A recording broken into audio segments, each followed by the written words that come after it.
Aquí yo quisiera sugerirles que tengamos la mente abierta. Ustedes pueden ponerle el nombre que quieran. Si Estado mafioso no les parece apropiado, pueden buscar otro que quizás resulte menos controversial. Lo cierto es que estamos ante el advenimiento, el surgimiento de un nuevo tipo de Estado que están articulándose internacionalmente en alianzas básicamente contra lo que es su enemigo principal, que no es exactamente el capitalismo, como lo habrían sido los regímenes comunistas. Son las sociedades abiertas, liberales, con Estado de Derecho, que interrumpen sus actividades con el comercio ilícito, con las actividades ilícitas, y ese es el enemigo principal. Esa es la razón por la cual uno de estos iluminados del socialismo del siglo XXI llega al poder en alguna parte, lo primero que expulsa no es a la oficina de la estación CIA, es a la DEA, porque esa sí es para ellos un obstáculo, es un problema. ¿Dónde estaba Francis Fukuyama en Cuba cuando cayó la Unión Soviética y todos pensaban que Cuba iba inevitablemente hacia una democracia? Bueno, estaba ausente.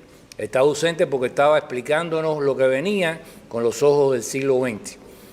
Y entrando ya en la tercera década del siglo XXI, no podemos cometer el mismo error. Mi país, Cuba, está en este momento en una crisis sistémica estructural generalizada. O sea, lo que todo el mundo vio como una gigantesca crisis que iba a acabar con el Estado comunista en los años 90, era una crisis financiera, era una crisis económica porque había desaparecido la fuente principal de créditos y subsidios de la economía cubana. Pero en este momento la crisis es política, ideológica, económica, y han colapsado todos los principales sistemas que soportan la sociedad cubana y la vida cotidiana. El sistema energético, el sistema de producción de alimentos, el sistema de transporte. Y hay un fenómeno también con los servicios icónicos de la sociedad cubana socialista, que eran la salud y la educación. La nueva oligarquía que ha emergido en Cuba, en este nuevo estado de nueva naturaleza, que yo llamo mafiosa, repito, invito a cualquiera a ponerle otro nombre, no tengo dificultad con eso, el problema es entender que es nueva, se ha desentendido de los compromisos sociales del antiguo Estado comunista. A ellos no les importa el desarrollo nacional, a ellos no les importa mantener un servicio público de salud decente, a ellos no les importa mantener un sistema de educación decente, a ellos solamente les importa incrementar sus ganancias en la empresa que domina el 60% de la economía cubana y que es controlado por esa oligarquía opaca. Esa empresa no es cubana, se llama Gaesa, dicen que es militar y en realidad está registrada en Panamá como empresa panameña. Sus accionistas no son visibles, aunque tenemos más o menos un organigrama de quiénes son. Y no puede ser auditada, oigan bien, el 60% de las operaciones económicas y financieras en Cuba, controlado por esas empresas, no pueden ser auditados ni por el Buró Político, ni por la Asamblea del Poder Popular, ni por la Contraloría de la República, ni por el Consejo de Estado, ni por el Consejo de Ministros. ¿Qué quiere decir esto?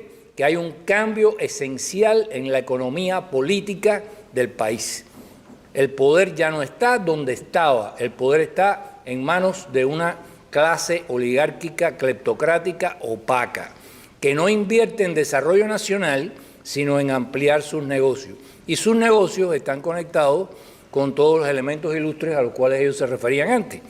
Cuando, por ejemplo, Gaesa, en el año peor de la pandemia, invierte más de 4.000 millones de dólares en hoteles de lujo, teniendo más de la mitad de la capacidad habitacional de los hoteles en Cuba vacía, en un momento en que no hay turismo por la pandemia.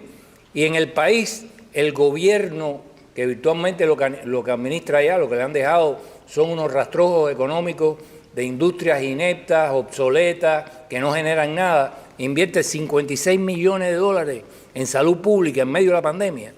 Y la gente muere por falta de balones de oxígeno, por falta de ambulancia.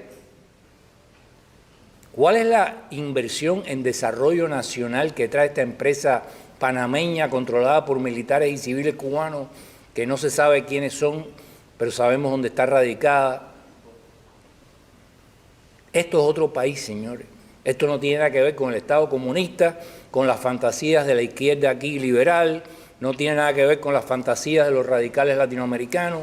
Estamos ante un nuevo tipo de Estado. Y ese Estado ha colonizado Venezuela, con respeto para los venezolanos, controla a través del Servicio de Inteligencia Nicaragua, controla igualmente las actividades en Venezuela, controla las actividades en conexión con el narcotráfico que está ligado a Evo Morales en Bolivia y maneja economías de millones de dólares que ellos lavan. Hace rato que ellos dejaron el negocio de pasar droga por Cuba porque por poco se queman en el año 89, cuando el gran escándalo.